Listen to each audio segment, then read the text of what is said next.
The age of the customer represents a power shift in technology. So if you think several years back, the people who had all the technologies were the giant companies and the organizations.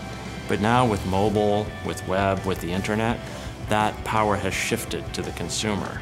And now the consumer, the people, the 1 billion people, only 1 billion by the way, because the estimated population there is 7 billion, so imagine that's increasing. Those people can look at more products, they can easily switch companies, they have more information. So the age of the customer means that the customer has more power than they've ever had before, and because of that, they expect more from the companies that they do business with, from the brands that they do business with. So in the age of the customer, you have to create more personalized experiences for those customers. I call the age of the customer trend, I call it royalty. People want to be treated like royalty. And how do you treat someone like royalty? You just don't treat them like they're one of the masses, right? It's a very individualized treatment.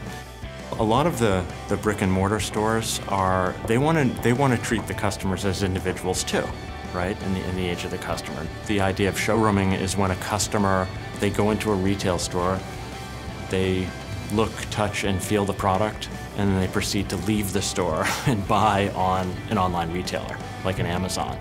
And so for brick and mortar retailers to know that that customer is showrooming, that can be an important point in that moment to make that sale, and streaming analytics can be very helpful there. You often hear the example of companies making an offer to a customer, like 10% off or something, but it's also important to know when you don't have to make them that offer. They're gonna buy it anyway, and save yourself 10%, right? And a lot of the scenarios you see are about making offers.